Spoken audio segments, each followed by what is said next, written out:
About 90% of our approvals go out within 45 minutes. And I think that's important from the business owner, because from a business owner's perspective, it's, I got a growth opportunity. Just tell me whether you think you can do it or not. And if you can't do it, I'll go figure it out somewhere else. Probably about 60 to 70% of the businesses that find us are looking at some type of growth opportunity. Talk about that last piece. Once you get funding, how do you manage that going forward? Because that's ultimately going to be a source for additional capital down the road. The business owner is trying to think through, I've got a growth opportunity. How do I execute this? And typically when the growth opportunity lands in their lap, they don't have 6 months to go find capital. They often time have less than 2 weeks. Welcome to Spotlight Sioux Falls, where culture meets commerce and the people behind our favorite places get the mic. We're your hosts, Melissa Goodwin and Steve Schmidt, and we're sitting down with the makers, doers, and dreamers shaping the soul of our city. From storefronts to side hustles, tattoos to tech startups, we are telling the stories that make Sioux Falls shine. Because behind every business is a human story, and those stories, they're what make our community feel like home. This is Spotlight Sioux Falls. Welcome to today's edition of Spotlight Sioux Falls. We are here at Expansion Capital Group right off of I-29, and I am here with Tim Mages, the CEO of Expansion Capital Group. Now, Expansion Capital Group is kind of where a Midwest grit and heart meet fintech speed. So we're going to dig into that a little bit more today. Great. Thanks for being on the show with us. Thank you for having me. Love what Steve and you are doing. Content is great, and profiles in the community, the business, small businesses that you've portrayed is absolutely awesome. It's been really, really fun. We get to meet a lot of really cool people like you. So that part's been really rewarding. But I want to know a little bit more about you. I don't imagine that you kind of grew up dreaming of bank statements and spreadsheets. So tell us a little bit about your journey coming from, where you came from. Sounds like you came from Buffalo. Is that right? No, well, Buffalo's where I was born, but I actually spent the bulk of my career in Atlanta. Okay. Always have been in financial services. Early on, was an investment banker, and then spent about 5 or 6 years at various debt funds, all with the common theme of working with small businesses over the course of my career. How I actually landed in Sioux Falls is actually a pretty funny story. The last debt fund that I was with, they basically came to me in July of 2014 and said, hey, we're not raising another fund. We've got to let you go. And the very next day, a former client of mine calls me and says, what are you doing? And I kind of sat on the phone and I said, what did you hear? And he said, nothing. And I said, well, I just got let go yesterday. And he said, great, I invested in this business in Sioux Falls. Small business lender. Can you maybe help us out with capital markets and bring some of your expertise from that perspective? So it was kind of God's way, I guess, of maybe getting me to Sioux Falls. So I've never had a friend call me after an incident like that. Well, and for the record, I hadn't talked to the guy in 2 years. That's why it was so surprising. Wild. So that's amazing. Sometimes things just work out. Sometimes things work out. What is a debt fund? What is that? Tell us, for those that maybe are watching who don't know what that is. So the funds that I was with, and it kind of blends into what Expansion Capital is doing, funds that I was with at the time, we were SBIC funds, which was part of the SBA program. Okay. And so originally it started out, you would go and provide maybe a couple $100,000, maybe $500,000 to small businesses. As those companies grew, though, or as the debt funds grew, they were basically raising money from investors as well as raising money from the SBA. The SBA started saying the funds need to be bigger. You can't deploy $200,000. You got to deploy $5 million.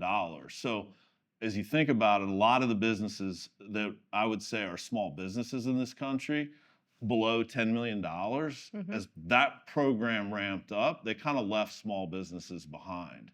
And so that's really part of the void that ECG has come to fulfill. So now it seems like the through line for ECG. Maybe you can tell us a little bit about how ECG was formed and the story behind that. But it seems like there's a through line of we've been there. We know kind of your experience and we understand your position as a business owner. Can you tell us a little bit about that? Sure. Yeah, I mean, I think the founder or the investor that invested in the business, he had some experience in the consumer world, saw similarities with how do we leverage technology, data, and analytics to really make the process easier for Hmm. small businesses. He had done it on the consumer side years ago, saw a similar theme with what was driving. So he had invested in the business. Um, Years ago. I think in terms of been there, done that, I'd say the spirit of this organization is very entrepreneurial. Many of us that either run departments or run various aspects of the business, we've got that entrepreneurial spirit that we see with many of our small business customers.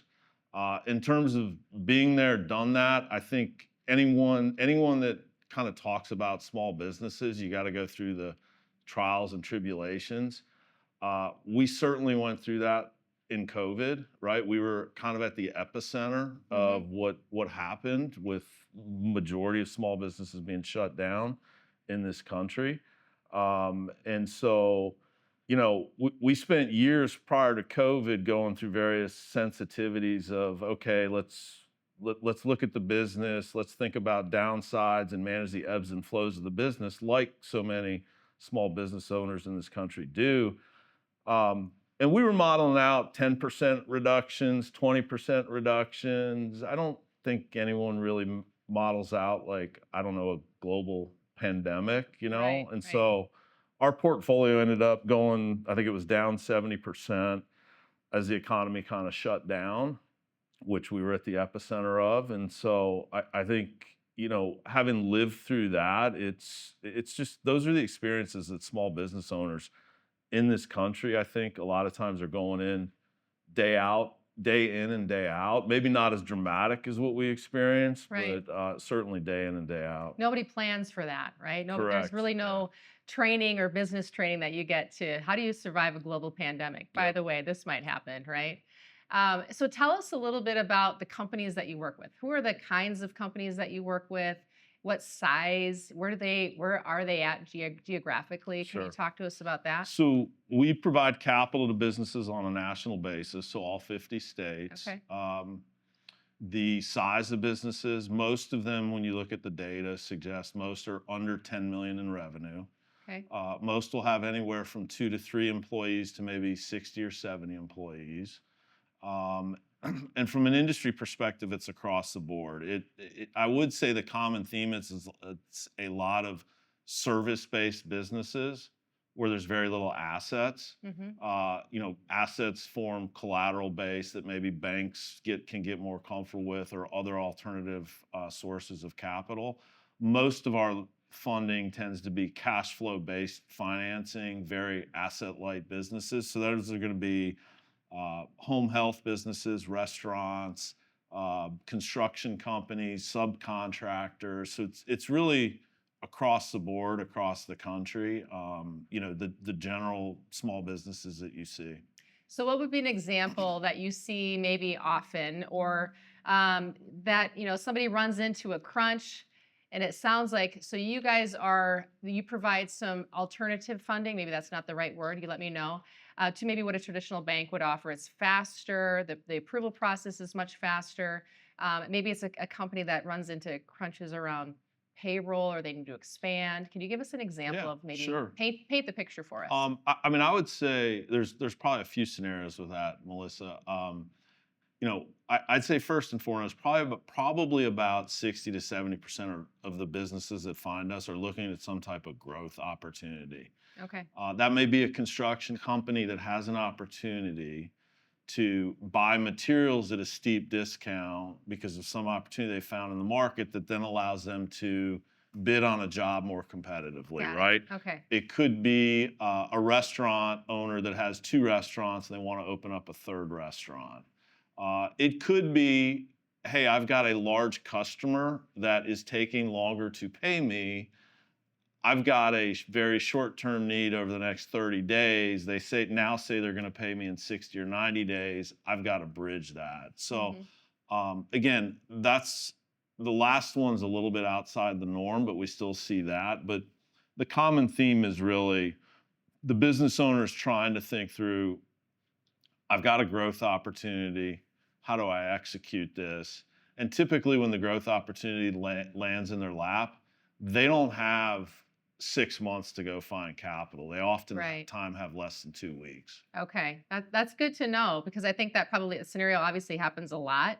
And maybe traditional banking, like you said, there's a lot of forms to fill out. There's a lot of data that has to be prepared, and Yeah. you just don't have time if you've got maybe weeks to jump on something. A lot of the fintechs are on the coasts.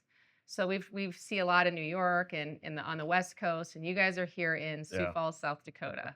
So tell us how that positions you. What advantages do you have, and how does that make you different than Yeah. maybe some of the traditional organizations people are Sure. used to?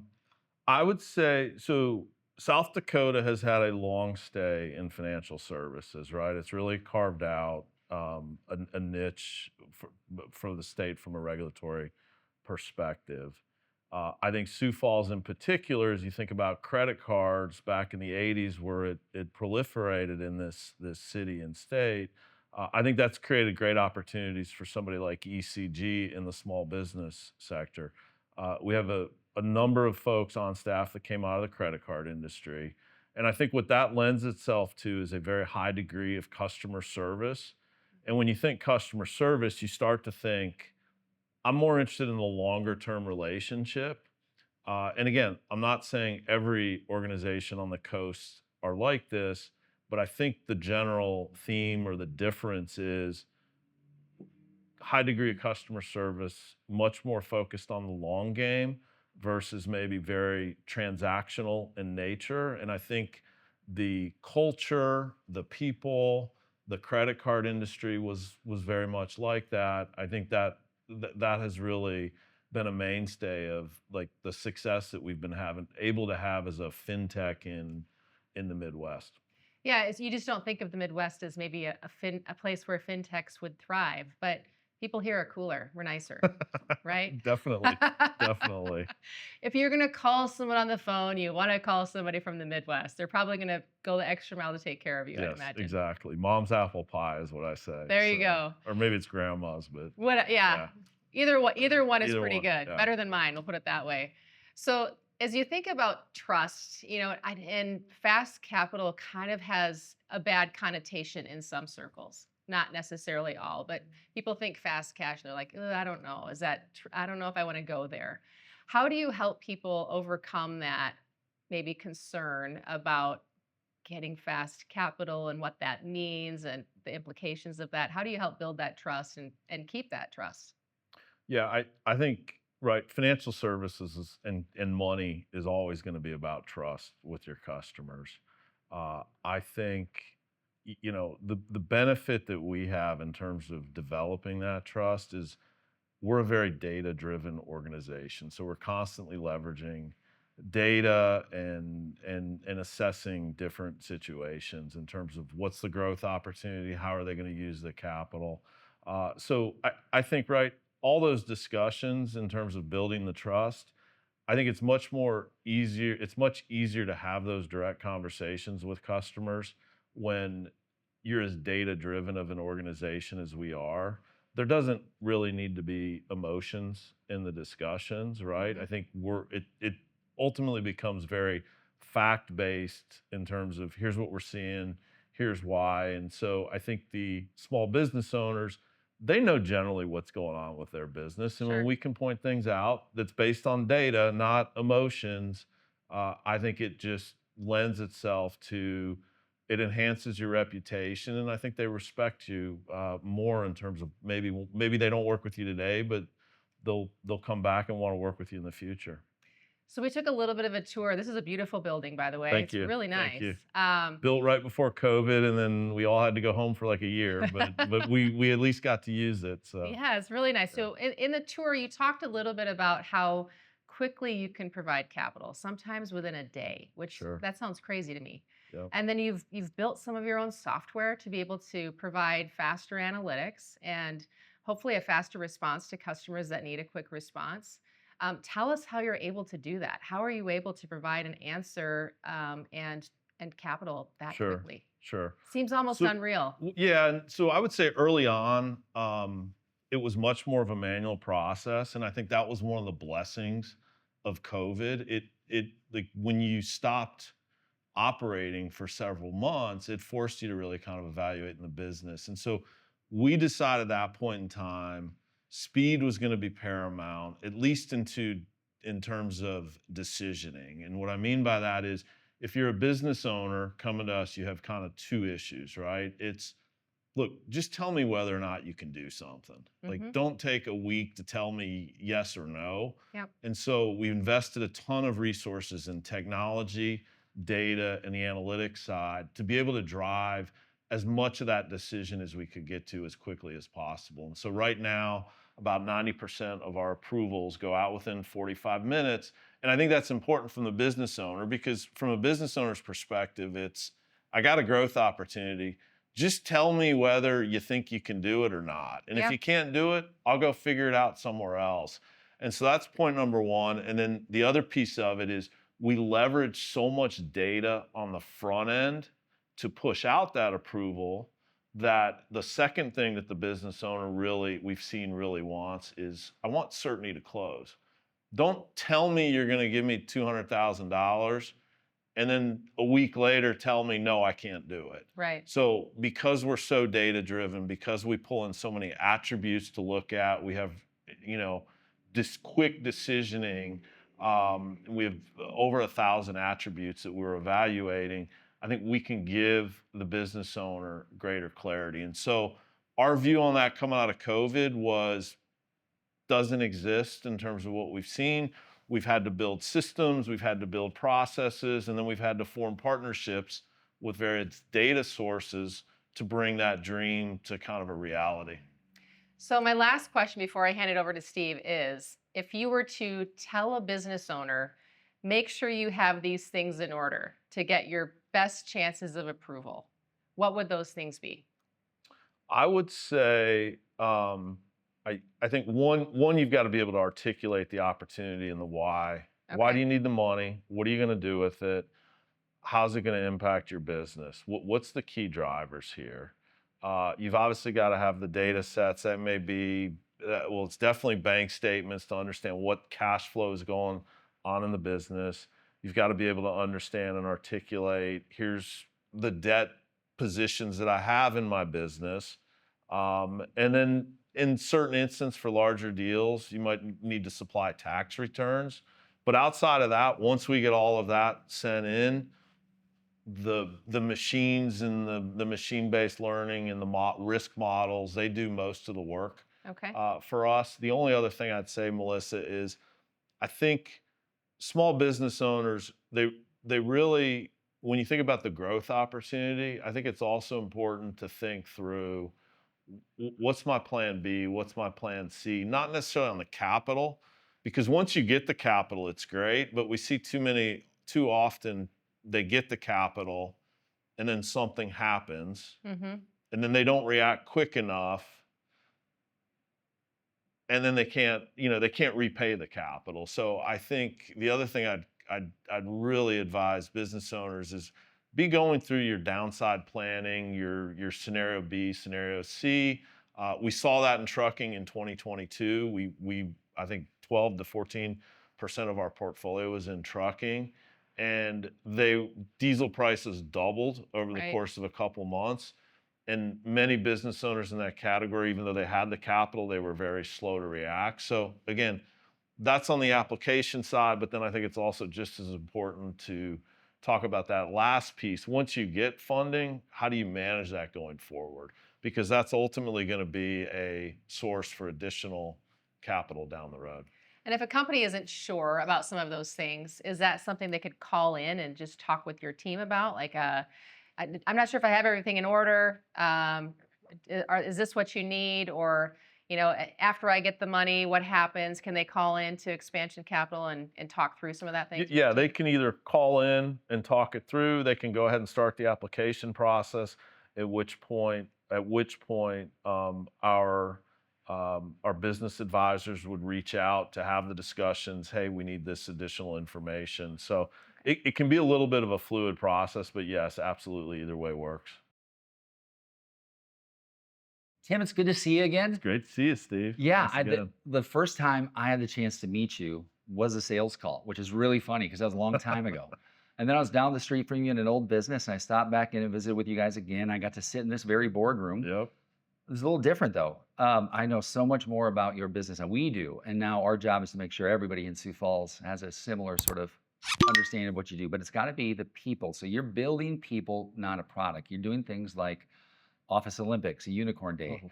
chair soccer. Those aren't easy to pull off and be consistent. But bring me into that world for a second. Sure.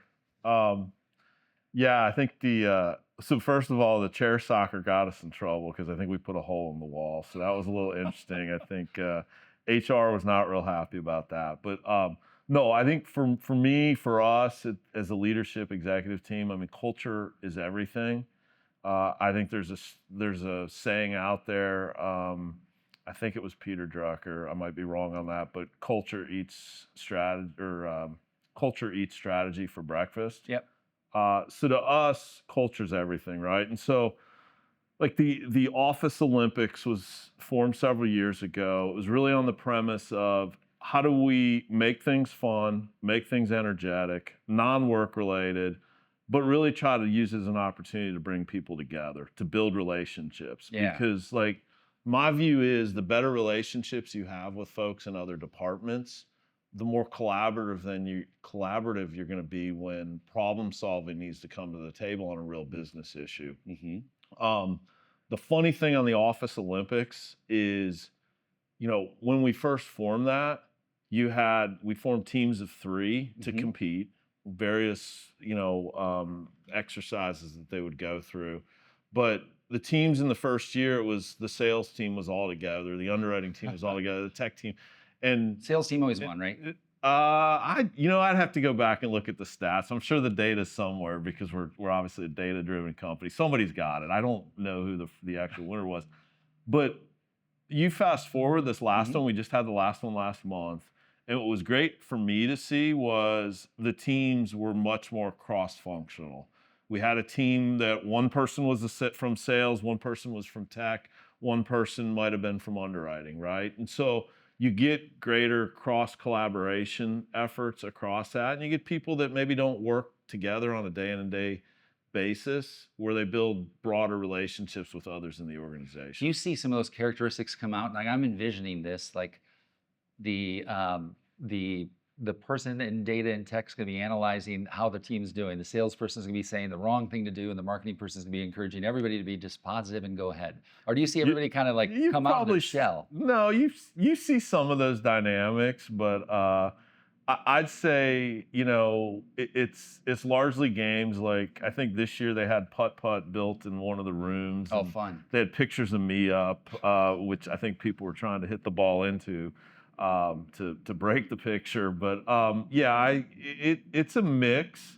But I think at the end of the day, you just see people that come together, and they're more importantly they're just rooting each other on to Yeah. perform and execute, and because they Yeah. want to win. And obviously, I think the prize is like $250 or $500 for the winning team. So Yeah. That's awesome. somebody wants to wants to win the money, and more Yeah. importantly, bragging rights. Yeah. So It really puts a spark into it. So good job. I think as a company, it's great to see that. Not enough companies do that. Now your people, you mentioned, are everything. You've got a product, you've got multiple products, but we aren't talking about that much today. Culture and people. How is the process of building people versus a product? Walk me through that over the last year or two, call it sure. 2 years. Yeah. I think part of it goes back to the Office Olympics question, Mhm. but I think more importantly, right? I think one of the things that's interesting for a lot of the people in this organization is I think historically, especially when we were much smaller, Mhm. people really developed kind of trial by fire. Mhm. And it was, I've got this project or I've got an issue, I got to figure it out, and I got to figure out myself. Yep. And as we've grown, I think one of the great things that we've seen as a leadership team is I think that collaboration has come much more into the fold, number one. But then just as importantly, I think people are starting to recognize that we have scaled. Mhm. I may not have an expertise on this particular topic. Rather than make a decision, I'm going to bring in people who maybe have different strengths than me. Yeah. So again, it's truly like that team concept of 1 + 1 = 3. And I think the best thing, the greatest thing that I've seen is you're seeing project teams that people are coming in and contributing with different perspectives. And what that ultimately does is it just gets us as an organization to the right solution Yeah. for not only us, but for our customers. Well, in particular, the trucking industry, right? Restaurants, you have a lot of book of business, call it, in those industries. Why do you guys root for, call it, those underdogs? What makes those Sure. customers such a great fit for you? Yeah, I mean, I think fundamentally, I think we just like we were a small business once ourselves, and I Yeah. think we just believe, like, number one, I would never bet against the American small business Yeah. owner. Yeah. They're some of the most tenacious, they're some of the most creative people in this country. And at the end of the day, they're going to figure it out, right? And they're going to go through ups and downs, but they're going to figure it out. And so I think what's really rewarding for us and why we do it, if you look at who's the driver of employment growth in this country, I think small businesses are 60 to 65% of the employment growth in this country. And so, right, though that excites us, our team, in terms of knowing that our capital is driving job growth, driving more people getting hired, which ultimately then is helping families, right? So I think there's a lot of dynamics there, but in terms of like fundamentally, I think we just have a general belief that small businesses will figure it out and they should have the right to at least have access to capital. Yeah, for sure. Now, and access to capital from a company in the Midwest, in Sioux Falls. Melissa alluded to it earlier. There's a certain set of values that each region in the country has. I would say none are better than the other ones, because when you live there, the ones you have here, honesty, integrity, things like that really stand out. Like, how do you embrace that culture that's sort of native to this city and pull out the best of the best and get them here?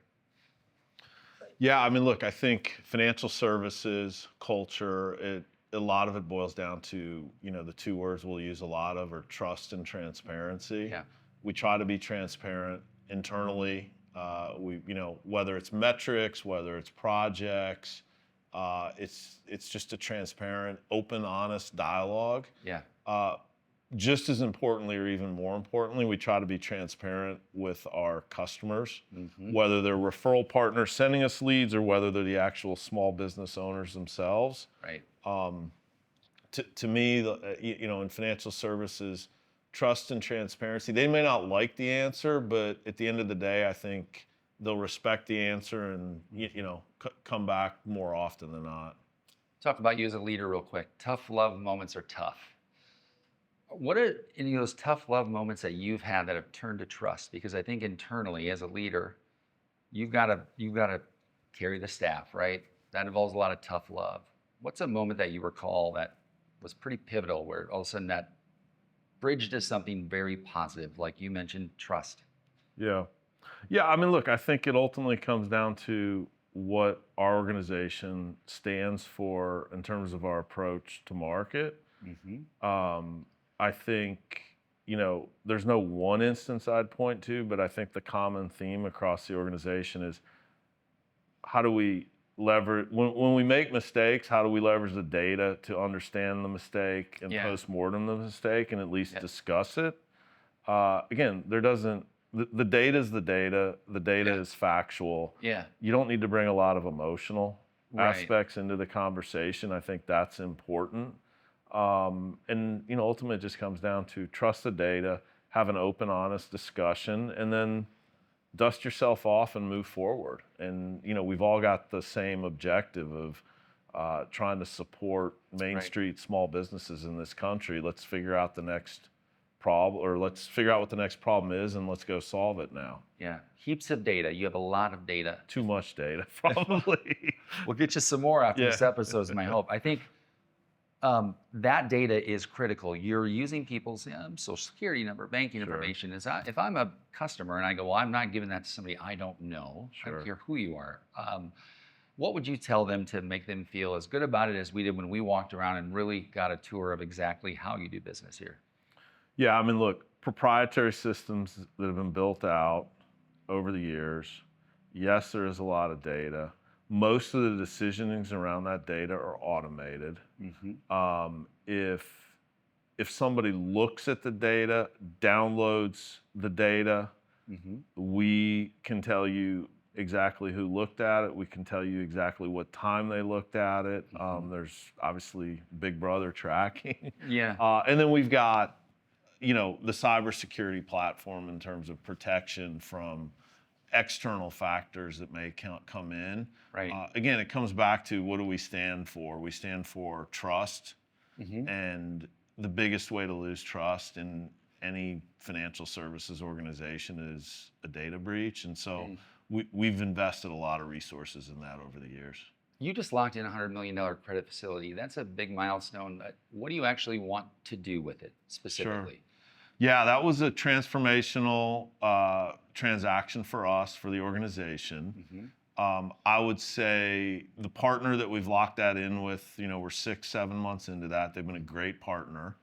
What we ultimately want to do with it is, look, since inception, since 2013, we've provided about $1.3 billion of capital to 30,000 small businesses. It's a lot of capital. We would love to move the 30,000 small businesses that we've supported to 100,000 small businesses. And so that's a large part of the capital base that we'll need to execute that. But ultimately it comes down to we want to support more and more small businesses in this country.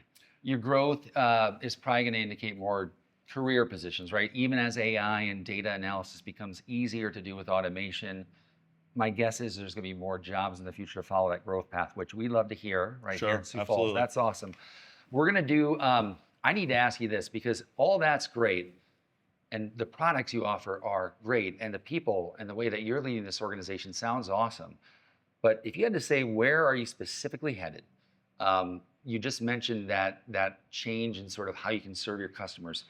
What is the one thing in the next 5 years you hope happens? Because we could say no is going to happen, right? But as a CEO, you have to still sleep at night and wonder, how big is the risk? Is the payoff going to be there? Is this going to grow the way I think it is? Yeah, I think so. Over the last 5 years, a lot has changed since COVID. We were very manual before COVID. We've leveraged technology, data, and analytics to where 90% of our approvals go out in 45 minutes. I think what will be interesting over the next 5 years is to see where that continued evolution takes us. The example that I would give you that we talk about, again, it's not doable today from what we've seen, but how can a business owner who works Monday through Friday on their business come in and apply Saturday morning at 10 a.m. and could they be funded by 10:05 a.m. with money in their account? That would save their weekend and their Save their family the weekend stress. and think about, I got to go pull all these documents, and again, they would still have to do that, but right now, if they apply on a Saturday, they may get funded Monday, they might get funded Wednesday. It may be 2 weeks later, but at least, and again, I'm not saying every small business owner will take that path. Right. Some may want to opt out and go the route of actually speaking to a business advisor. But there are some out there that, I've got 20 priorities I've got to solve during the week managing and running this business. I need the capital. I know what I need it for. I want to get it quick. Now, again, I think it will be interesting to see how technology and data kind of change over the next 5 years and how that becomes a reality. Yeah, that's wild to think about because 5 years ago, I didn't expect we'd be here at all. Absolutely. I mean, we were just approaching COVID 5 years ago. Yep. Not there yet, right? So, and the world has changed, definitely. Yeah. You guys have driven the change here locally, and that's awesome to see. Now, I want to, if someone's out there listening to this right now and they want to take the first step and they're like, how do I do everything you just talked about? Where would you send them? Is it a resource? Is it a certain website? Is it a particular article to say, start here? Yeah, I mean, look, I think our website's got a lot of information on it. You can apply through the website, www.ecg.com. you can opt out and speak to a business advisor who will walk you through the process. We have a number of options available in terms of capital. And look, at the end of the day, it's not about us pushing our product on you, but it's about us understanding your business, understanding what your growth objectives are, understand where you're trying to take the business, and understanding what are the right options for you as a business owner, and working through those with you. I saved a story for you, so it's not a question. I want to watch your face when I talk about this. I don't know if you recall it like this. I met you because I applied for financing via one of your partners online. You called me and walked through, one of your people did, and did a really good job of telling me all the options that you had and everybody else in the world, down to the local bank. I then got a chance, you guys invited me in, even though we weren't going to do business, just to get a tour of the facility and kind of talk through like, hey, what's going on? And Sure.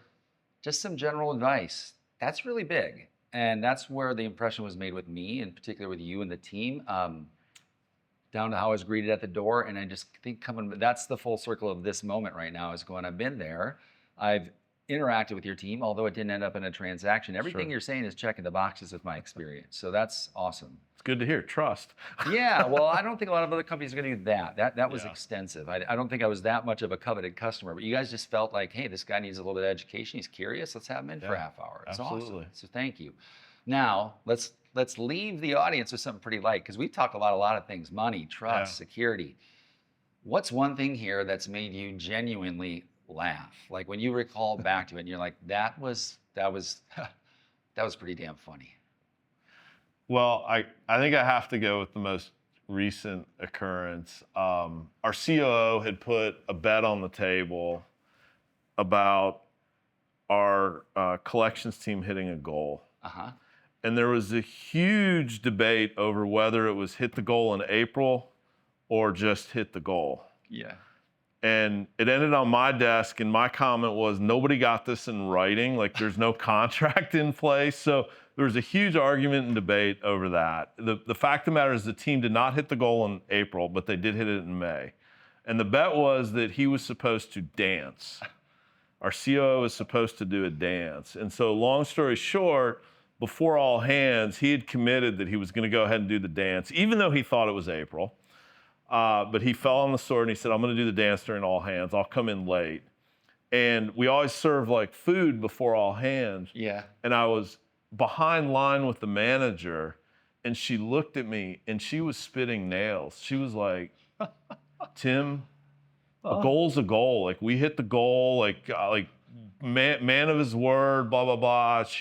She just was visibly upset because she didn't think he was going to dance. Oh my. And then 15 minutes later, I tee up the entree, and he comes walking in, and he does his dance with music blaring in the background. And it was a great event because, one, the whole organization was laughing. Yeah. But number two, we had an executive leader. He kept his word. And I think that goes, right, in business, you're only as good as your word. Yeah.